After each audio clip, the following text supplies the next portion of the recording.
Inicio de sesiones ordinarias y el presidente Javier Milei le ha dado con todo a la clase política, con todo. La verdad que me ha dejado sin palabras y esto creo que es una excelente oportunidad para que reflexionemos como ciudadanos por qué lo votó más del 56% de la Argentina. Y ahora bien, los cambios ya se están viendo, se están efectuando. Ha atacado y ha hecho bastante con el plan motosierra contra la política. Ha hablado de todo un poco, ha sido muy certero, ha sido muy conciso y la verdad que me deja sin palabras.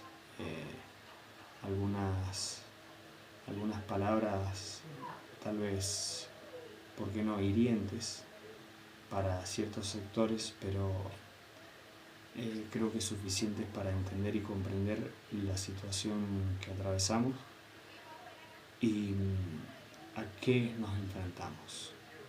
Yo quiero que vean este inicio de sesiones ordinarias, quiero que vean y escuchen atentamente al presidente Milei, porque creo que nos ha dado un pantallazo no solo de lo que está haciendo, lo que lleva hecho en estos 82 días de presidente, sino también un pantallazo de lo que va a ocurrir de acá en más, en cuanto a lo que son planes sociales, en cuanto a lo que son organizaciones sociales, en cuanto a lo que es la baja de impuestos, en cuanto a lo que es también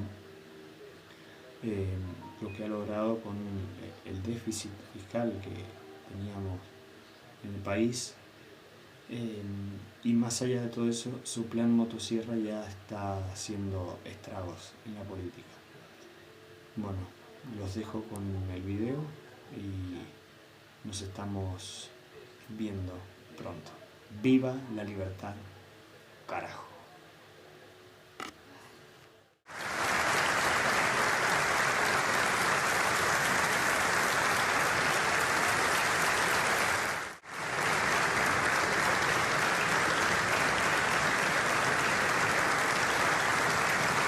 Todas y cada una de las manifestaciones que se convocaron en estos casi 3 meses de gobierno y que comenzaron inmediatamente apenas asumimos, rompiendo un récord en la historia democrática, en todas ellas mantuvimos el orden y evitamos el corte indiscriminado de calle.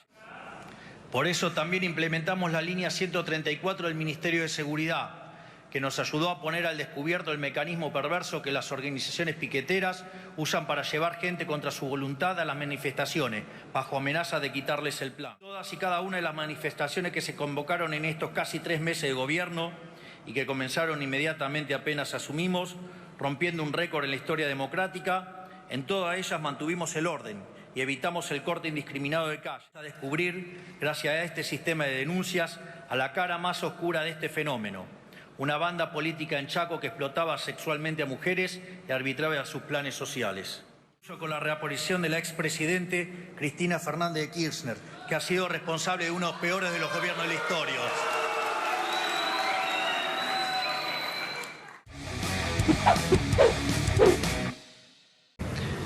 Diputados y senadores del Congreso de la Nación, gobernadores, ministros de la Corte Suprema de Justicia, embajadores y quienes nos acompañan hoy en este recinto, nos reunimos aquí, como marca la Constitución Nacional, para comunicar el estado de nuestra nación a todo el pueblo argentino, que nos está mirando a lo largo y a lo ancho de todo el país.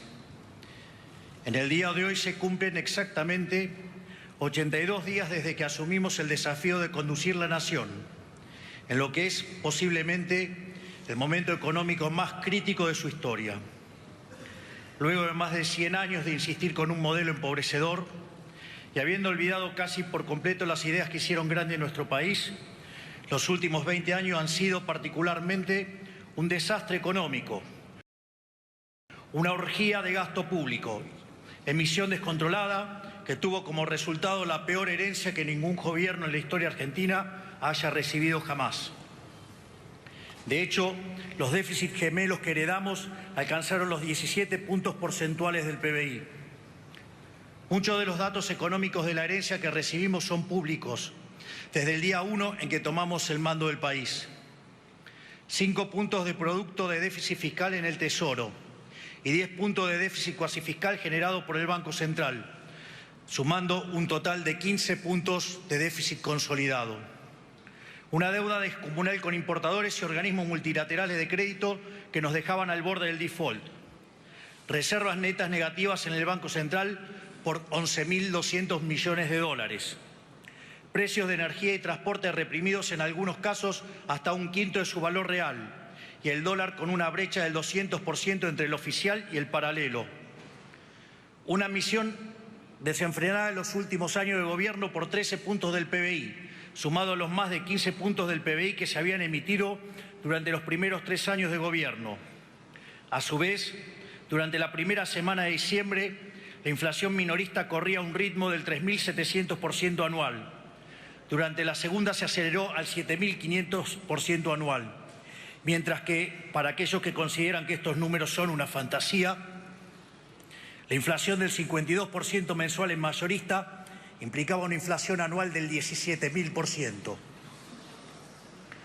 Números que cuadraban de modo perfecto con el sobrante monetario y el potencial de emisión derivado de los pasivos remunerados del BCRA. Entiendo que algunos políticos suman con dificultad, salvo que se trate de la propia. Por lo que pedirles que computen una función de crecimiento geométrico es un oxímoron para aquellos que no la han visto, no la ven y no la verán. Nada de todo esto es nuevo. Sin embargo, el desastre no termina ahí. En la medida que auditamos la Administración Pública Nacional y se van materializando algunos síntomas rezagados del caos económico que nos dejaron, vamos conociendo en mayor profundidad el tamaño de la crisis que heredamos. Una crisis que está presente en todas las dimensiones de la vida de la sociedad. Tal vez el indicador más descarnado de la herencia que hemos recibido lo conocimos recientemente, al haberse hecho público el dato de que cerca del 60% de los argentinos se encuentran por debajo de la línea de pobreza. Sin embargo, para algunos pareciera que la pobreza apareció de un día para el otro. Les comento que el salario real resulta de la productividad marginal del trabajo, y que la misma viene dada por la acumulación del capital. Por ello, la tan mentada frase de combatiendo al capital atenta contra la inversión, reduce el stock de capital por habitante y, como consecuencia de ellos, los salarios reales. Esta locura a la que nos ha llevado el populismo ha hecho que el salario promedio en dólares al tipo de cambio paralelo, porque el precio es el que hay, sea de $300, cuando en la década de los 90 había llegado a los $1.800, que empresado en moneda de hoy serían $3.000. Esto es, el populismo nos quitó el 90% de nuestros ingresos, llegando a un nivel de locura tal donde un tercio de los trabajadores formales son pobres. Esto es un dato desgarrador que revela crudamente la brutalidad de la herencia que hemos recibido y los estragos que ha producido el famoso modelo del Estado presente, de ser el país más rico del mundo cuando abrazamos la idea de la libertad, a ser un país donde 6 de cada 10 argentinos son pobres, mientras la mayoría de los políticos, como muchos de ustedes, son ricos. A esta tragedia de la pobreza, que se ha multiplicado por 10 en los últimos 50 años, se le suman como problemas adicionales deudas sociales y problemas profundos en todas las dimensiones de la vida argentina. Una sociedad con cifras récord de indigencia y que al mismo tiempo nunca en su historia repartió tanta asistencia social como ahora, donde buena parte de esa asistencia funciona como botín de guerra para organizaciones de izquierda que le roban la plata a quienes dicen defender y atentan contra aquellos que la producen. Una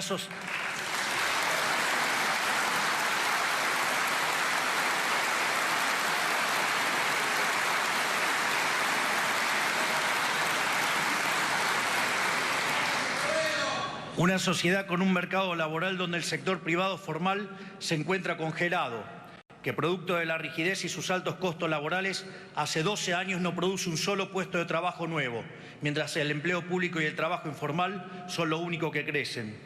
Y como si fuera poco, un sistema previsional quebrado, que cuenta cada día en menos ingresos en proporción a sus gastos y que en los últimos 10 años incorporó casi 4 millones de beneficiarios sin aportes a través de moratorias que son una afrenta moral para todos aquellos que durante toda su vida cumplieron con su responsabilidad.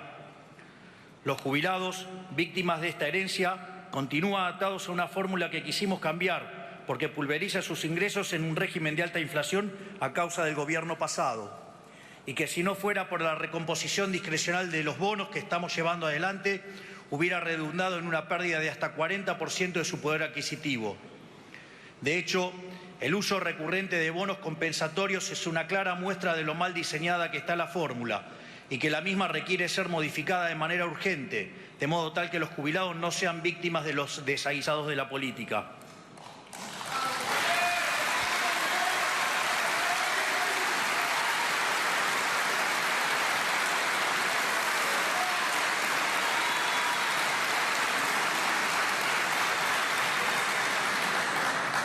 En materia de seguridad, nos encontramos con una sociedad abandonada a su suerte, ciudades enteras rehenes del narcotráfico, las calles tomadas por el caos y el desorden, ambos generados por las organizaciones de izquierda en su afán de extorsionar constantemente a los distintos gobiernos, un caos que la política alimentó durante los últimos 20 años para beneficio propio.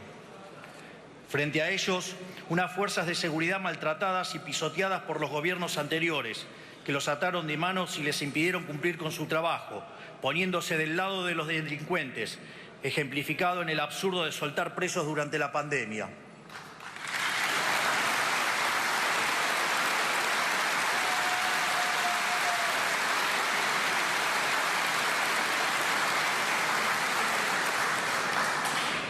En lo que respecta a la educación, una crisis que ya arrastra décadas, que es cada vez más profunda y que ha redundado en que hoy la mitad de los chicos de tercer grado no entiende que leen en Argentina y el 70% no puede resolver un problema de matemática básica. Esta es la realidad actual del país con más premios Nobel de la región, que supo ser en su pasado un faro de calidad educativa. El analfabetismo incipiente es a nuestra educación lo que la inflación es a nuestra economía. En el plano de la educación superior, la creación de universidades se ha convertido en un negocio más de la política y en los profesorados e institutos de formación docente proliferan currículas educativas de izquierda, abiertamente anticapitalistas y antiliberales, en un país en el cual lo que se necesita es más capitalismo y más libertad.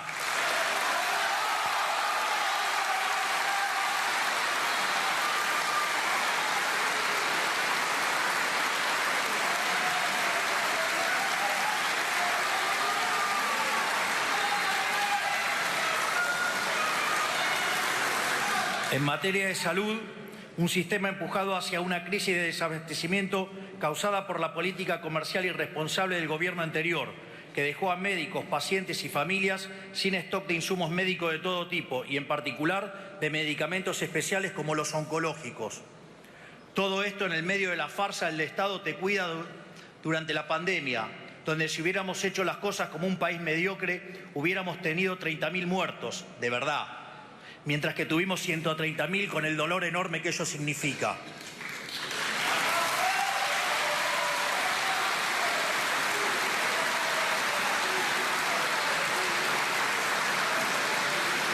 Esto es, nos vendieron la idea de que el Estado trabaja como un seguro, pero en la vida real, cuando el siniestro ocurre, defoltea. En términos técnicos, ello ocurre cuando se roban la prima, tal como se puede inferir de un Estado que todo lo hace muy mal. En el plano de la defensa, heredamos un ejército desfinanciado y hasta desprestigiado por el propio Estado, sin los recursos ni la preparación para hacer frente a los desafíos de un mundo en constante cambio y cada vez más alejado de la paz. Como si fuera poco, esta debacle nacional nos está llevando cada vez más a la irrelevancia en el concierto de las naciones, volviéndonos incapaces de proteger nuestro propio territorio y obligándolos a arrastrarnos ante los países más cuestionados del mundo.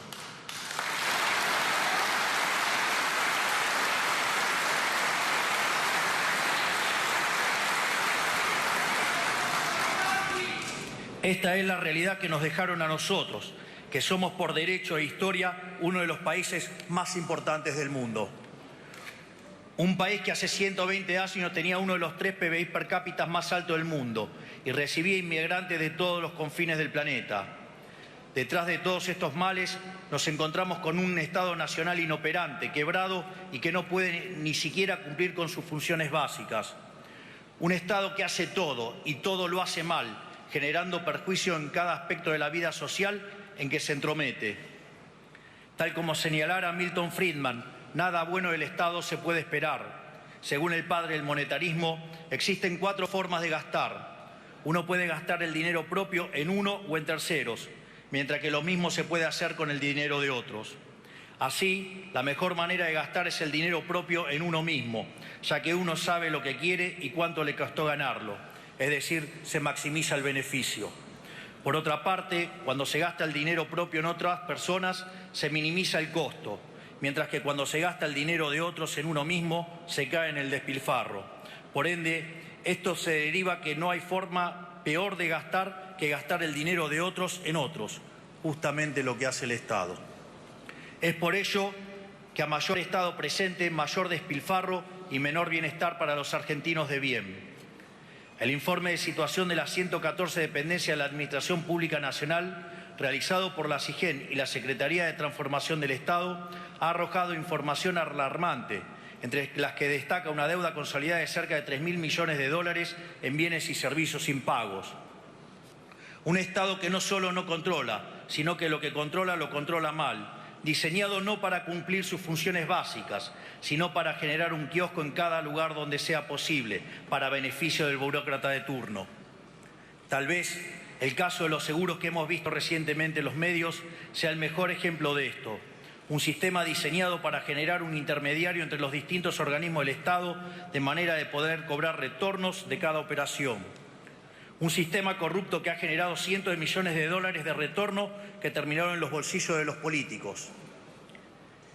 Es esa tal vez la mejor definición que podemos dar de la situación en la que hemos encontrado el Estado. Una organización criminal diseñada para que en cada permiso, en cada regulación, en cada trámite y en cada operación haya una coima para el político de turno.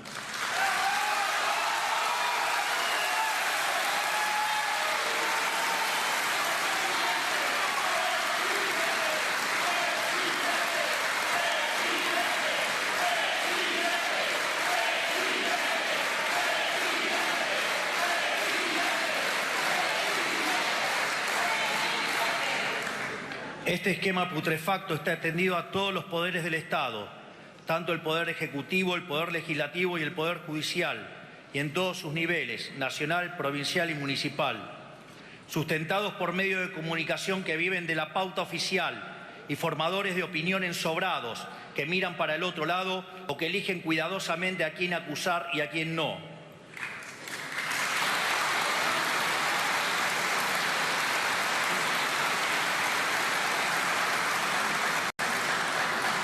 Sustentado también por empresarios prebendarios que apoyan este modelo porque el retorno de pagar una coima es más tentador que el desafío de competir en el mercado. También por sindicalistas que entregan a sus trabajadores, engañándolos con supuestos beneficios mientras promueven un régimen laboral que solo los beneficia a ellos.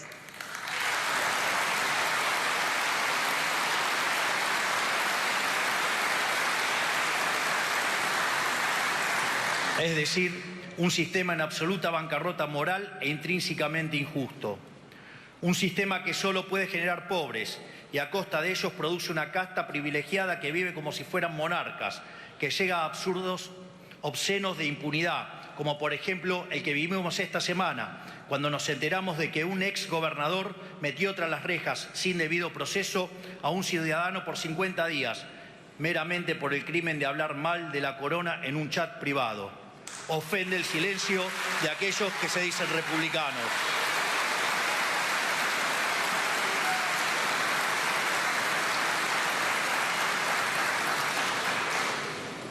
Por si no se escuchó por los aplausos, ofende el silencio de aquellos que se dicen republicanos.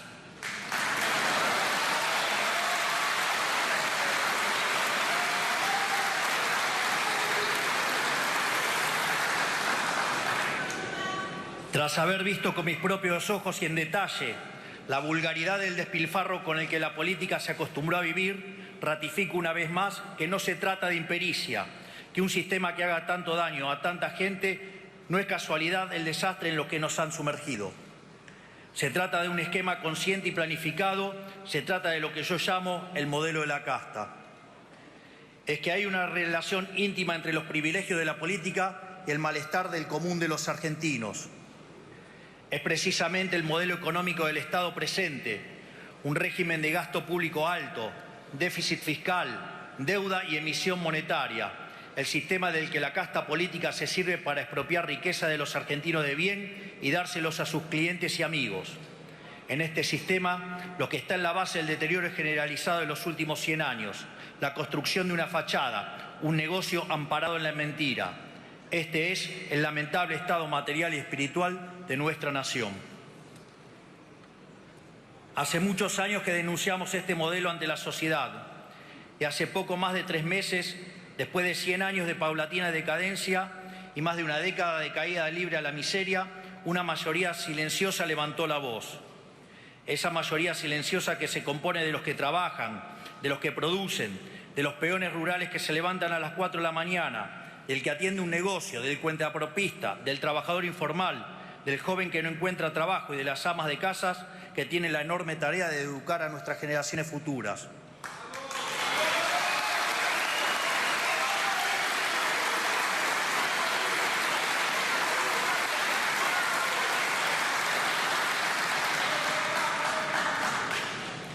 Una mayoría silenciosa de aquellos ciudadanos argentinos desprotegidos que no los invitaron a sentarse en la mesa del poder en la que siempre se definió el rumbo del país.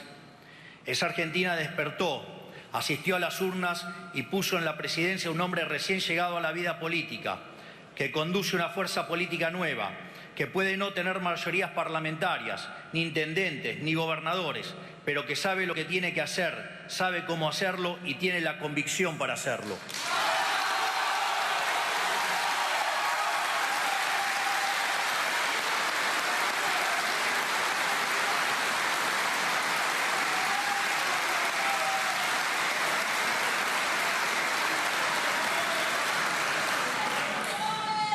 Un presidente que puede no tener el poder de la política, pero que tiene el poder de la convicción y el apoyo de los millones de argentinos que quieren un cambio de verdad. Porque como dicen las Sagradas Escrituras en el libro de Macabeos y que se conmemora en la fiesta de Hanukkah, la victoria en la guerra no depende de la cantidad de soldados, sino de las fuerzas que vienen del cielo.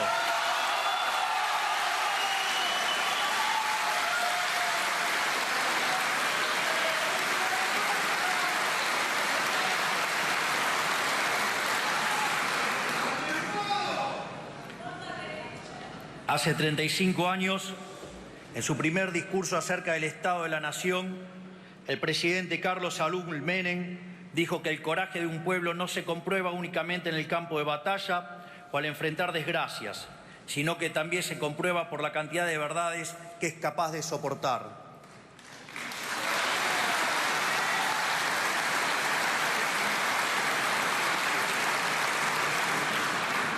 Él le hablaba al pueblo argentino en un contexto con algunas similitudes económicas al contexto actual, que lo instaban a tomar decisiones difíciles, similares a las que me toca tomar a mí hoy. Durante la campaña electoral le hablamos al pueblo argentino con la verdad por primera vez en décadas, y el pueblo lo comprendió, lo aceptó y nos eligió. A pesar de que había otros candidatos que prometían las mismas soluciones de siempre, repitiendo el mismo discurso conciliador y engañoso de siempre.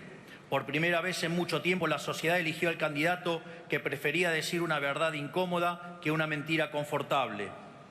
Nosotros le planteamos a la sociedad que la única forma de evitar una catástrofe económica peor sería con un ajuste del gasto público brutal y rápido. Le planteamos a la sociedad también que la corrección de los precios reprimidos y la inflación rezagada producto de la emisión monetaria, generarían meses de inflación muy alta y también que sanear la economía destrozada que heredábamos implicaría sacrificio y dolor y tardaríamos en salir del pozo. Firmamos un contrato electoral de esfuerzo y sacrificio porque 100 años de decadencia no se dan vuelta de un día para el otro.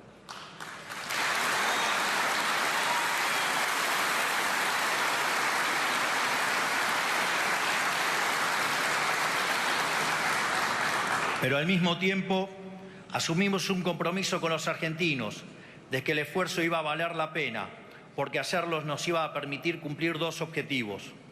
Primero, nos permitiría terminar con la inflación para siempre y avanzar en las reformas estructurales para que la Argentina vuelva a ser un país próspero y pujante.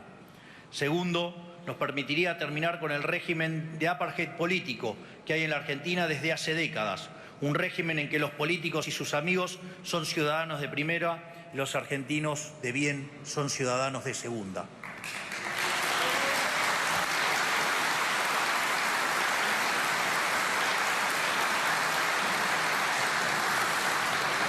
Por eso, por el mandato de cambio que nos dio la gente y con el aval de haber dicho la verdad y nada más que la verdad en campaña, durante nuestros primeros 82 días en funciones hemos llevado adelante el programa de gobierno más ambicioso del cual se tenga memoria.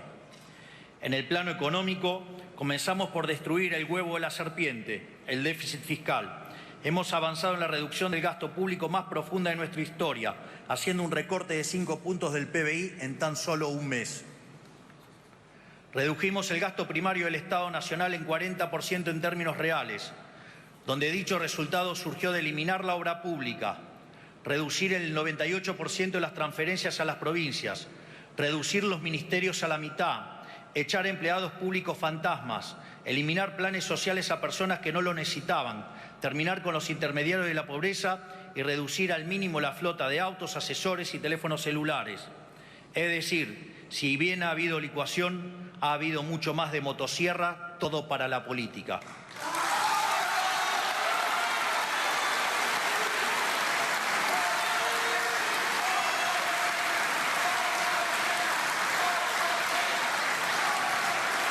En definitiva, es un ajuste que ha sido realizado mayormente sobre el sector público nacional y no como se hizo siempre, aumentando los impuestos y cargando todo el peso sobre el sector privado. Como ya nos habrán escuchado decir, en los últimos 123 años la Argentina tuvo déficit fiscal en 112 de ellos. El déficit fiscal y la lucha contra la alta presión fiscal son para nosotros la madre de todas las batallas, son la causa de la pobreza y del estancamiento de los últimos 100 años. Luego de décadas de gobierno que despilfarraron el dinero de los pagadores de impuestos, la Argentina vuelve a contar con un gobierno que va a cuidar cada uno de los pesos que con trabajo y sudor los argentinos pagan. Segundo, evitamos el default con el FMI y otros organismos multilaterales en el que íbamos a caer a 11 días de haber asumido.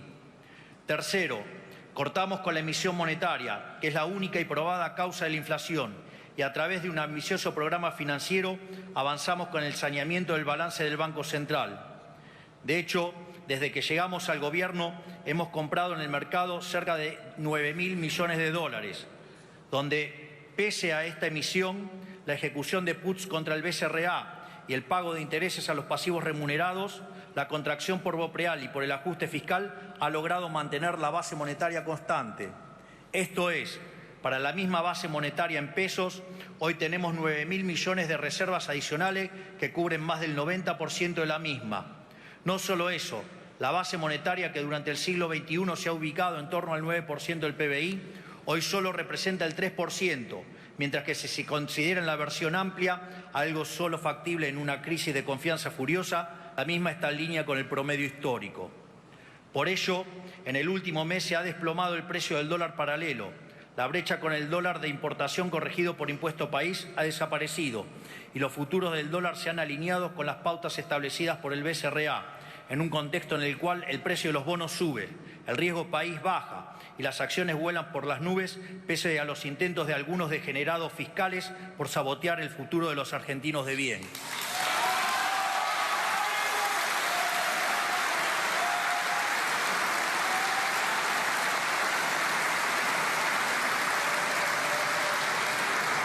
Por lo tanto, en este contexto, pese a que aún quedan algunos meses de alta inflación, la misma seguirá cayendo fuertemente y la salida del cepo estará cada vez más cerca.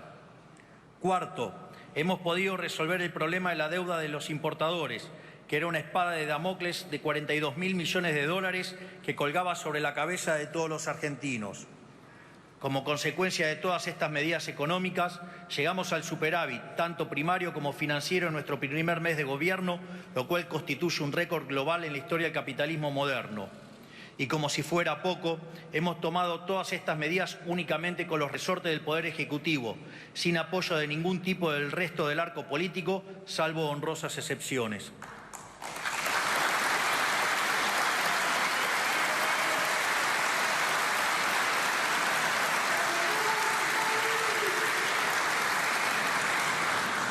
Pero nuestro trabajo no se limita únicamente a lo económico. En seguridad hemos inaugurado una nueva doctrina del orden público que nadie se animó a implementar, a pesar de que era inequívocamente el único camino correcto. En primer lugar, empezamos a hacer cumplir la ley, sin excepciones. Por eso liberamos la calle del flagelo de los paros constantes a través de nuestro protocolo de orden público, mediante un despliegue controlado de las fuerzas de seguridad.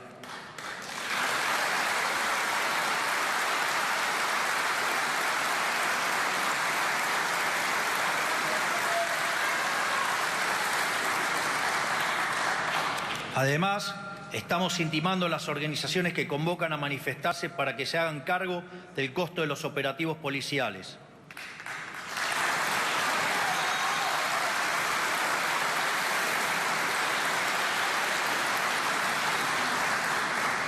Segundo, cuidamos a las víctimas y a quienes nos cuidan. Se terminó con nosotros la cultura vil del despreciar a las fuerzas del orden y a las víctimas del delito y el enaltecer a los delincuentes. Por eso estamos impulsando una ampliación del marco de legítima defensa y de cumplimiento del deber para que no termine entre las rejas los ciudadanos que se protegen a sí mismos o los policías que protegen a los ciudadanos, mientras los delincuentes pasean libres por nuestras calles.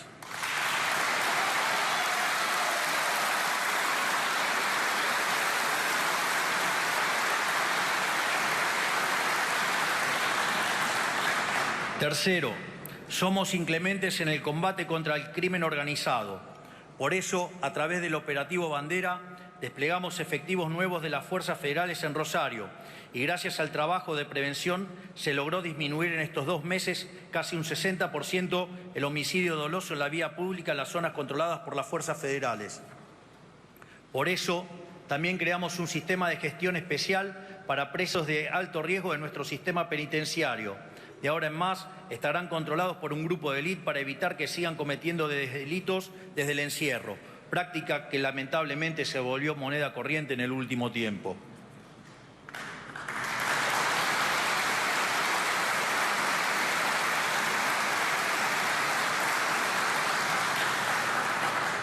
Respecto a la asistencia social, nos comprometimos a terminar de una vez y para siempre con el negocio de los gerentes de la pobreza, que usan la intermediación de planes como mecanismo recaudatorio y como recurso extorsivo para manipular a los que menos tienen. Por eso llevamos adelante un proceso de auditoría de los planes sociales que arrojó, como sospechábamos, que al menos 52.000 planes Potenciar Trabajo estaban asignados de forma indebida a beneficiarios que no cumplían las condiciones. Planeros VIP que cobraban fraudulentamente sin necesitarlo, muchos de esos mientras viajaban en avión al exterior, muchos con conexiones espurias en la política, muchos empleados públicos y cuya eliminación del padrón redundó en un ahorro anual de 43.000 millones de pesos.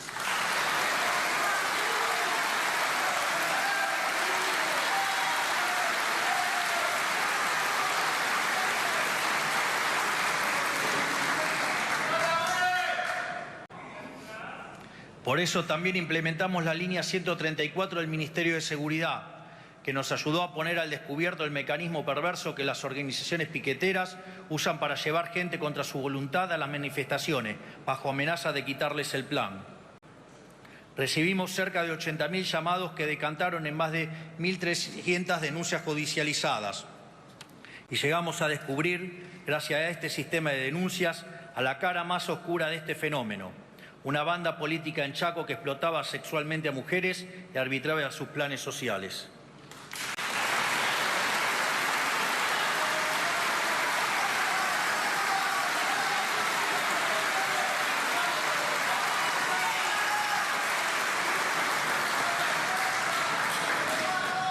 Estamos terminando con la extorsión de las organizaciones sociales hacia los beneficiarios y gracias al protocolo de seguridad instrumentado por la ministra Patricia Bullrich, estamos terminando también con la extorsión cotidiana que las organizaciones sociales le imponen a la sociedad cada vez que cortan una calle. Siempre los dijimos, en nuestro gobierno el que corta no cobra.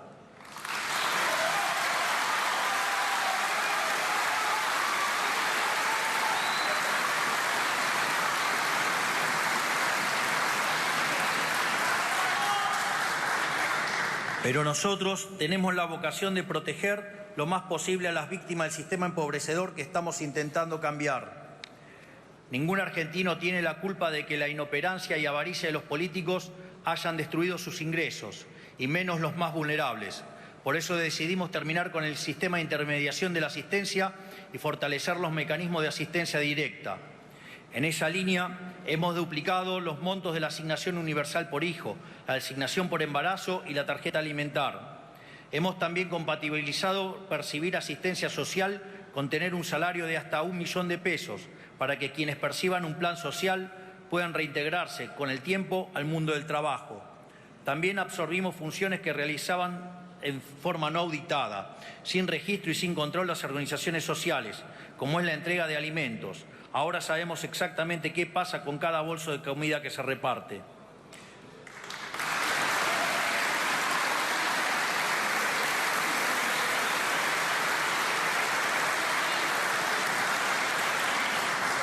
En materia educativa, multiplicamos por 4 la ayuda escolar para que las familias que se vieron afectadas por aumentos drásticos en este nuevo inicio de clases puedan comprar los útiles y materiales escolares que sus chicos necesitan.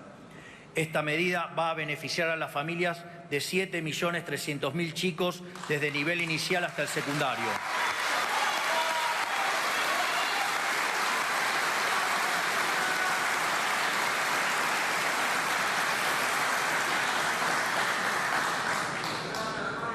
En una Argentina donde los chicos no saben leer y escribir, no podemos permitir más que Baradel y sus amigos usen a los estudiantes como rehenes para negociar paritarias con los gobiernos provinciales.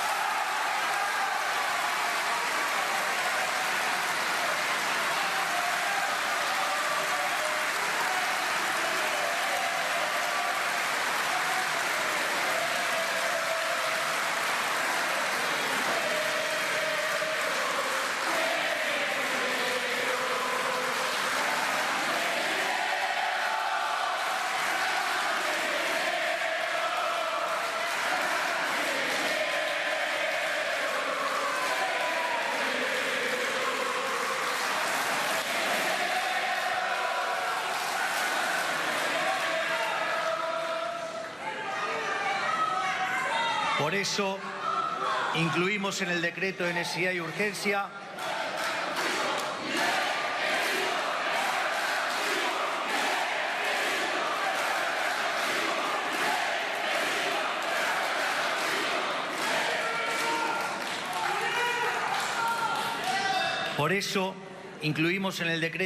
y urgencia la educación como el servicio esencial, lo cual les sacará el arma de la mano a los sindicatos y los obligará a prestar al menos un 70% del servicio educativo durante cualquier huelga.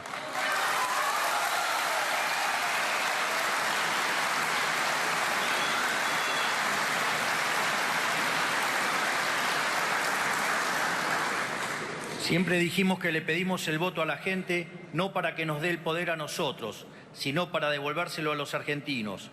Esa cruzada empieza por reducir el tamaño del Estado a su mínimo indispensable y purgarlo de privilegios para los políticos y sus amigos. Un presupuesto que contemple financiar déficit fiscal con emisión monetaria para terminar de una vez por todas y para siempre con estas prácticas insostenibles moralmente y criminal.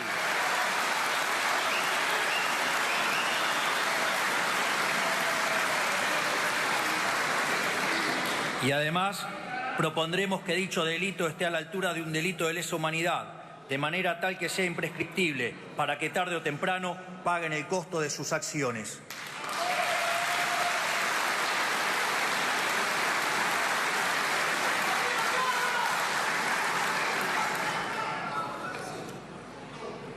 Estas son solo algunas de las reformas que vamos a implementar. Avanzaremos, ya sea a través de proyectos de ley, de decretos o modificando regulaciones, en el proceso de regulación económica más ambiciosa de nuestra historia, porque si no cambiamos este modelo económico de raíz, la Argentina no tiene futuro.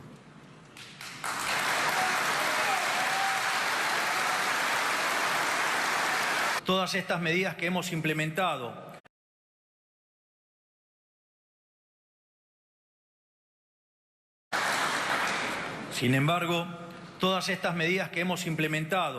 como también los proyectos de reforma que hemos promovido, han sido recibidos con recelo y desconfianza por buena parte de la dirigencia política argentina, por no decir con abierto rechazo.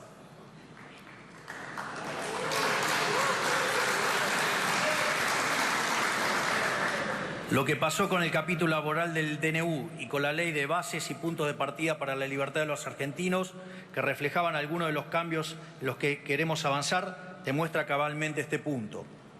Una ley que tiene como norte volver a abrazar el modelo de la libertad, inspirados en las ideas de Alberdi y de la generación del 37, que viene a liberar las fuerzas productivas de los argentinos, a devolver libertades, a terminar con privilegios y negocios de la casta. Fue manoseada y rechazada por una parte de la clase política que se resiste a cambiar. Porque no debemos engañarnos. Hay un sector importante de la dirigencia política que no quiere abandonar los privilegios del antiguo régimen. Los vimos en las violentas manifestaciones frente al Congreso, en las declaraciones de los sindicalistas que se resisten a entender que la Argentina de los privilegios se terminó, en el accionar de diputados que pidieron el voto apoyando el cambio, pero que pretendieron traicionar su mandato mientras nadie veía. Lo vimos también en la reparación de los jinetes del fracaso como Sergio Massa, Pablo Moyano, Juan Grabois y Máximo Kirchner.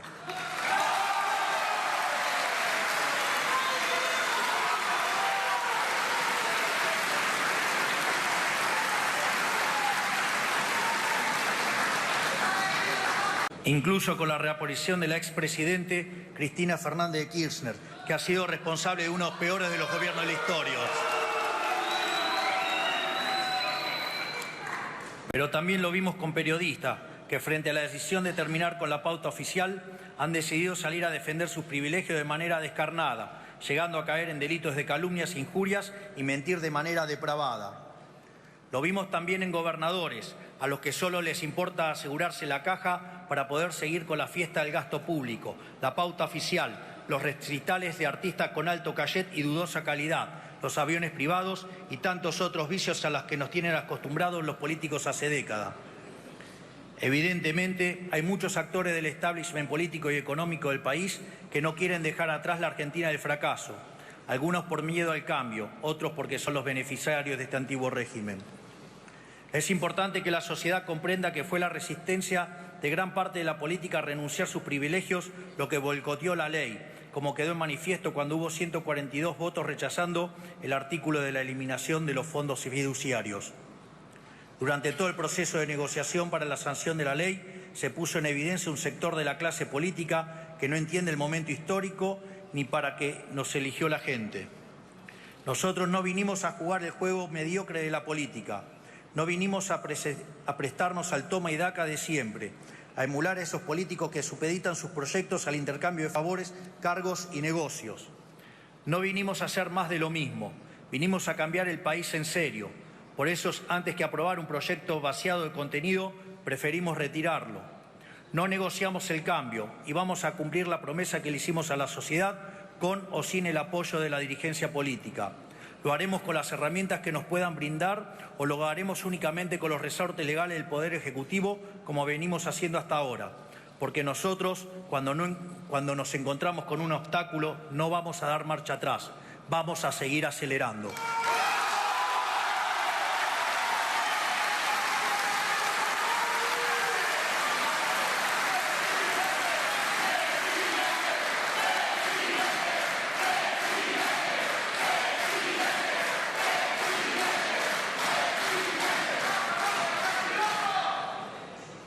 Ahora, la realidad es que hoy nos encontramos frente a un punto de inflexión. La crisis que hemos caracterizado es mucho más profunda que simplemente material. Es una crisis de horizonte, porque todo lo que hemos probado los argentinos los últimos 100 años ha fracasado. Ya no quedan opciones. La conclusión lógica es que la única alternativa posible es hacer algo diametralmente distinto a lo que se ha hecho en el pasado. Eso es lo que estamos intentando hacer nosotros. Volver a las bases, volver a las ideas que hicieron grande a este país. Sin embargo, nos hemos encontrado con una resistencia indeclinable a realizar cualquier cambio. Hemos encontrado una voluntad por obstruir cualquier reforma. todo atisbo de cambio que implique un sacrificio para la clase política ha sido rechazado.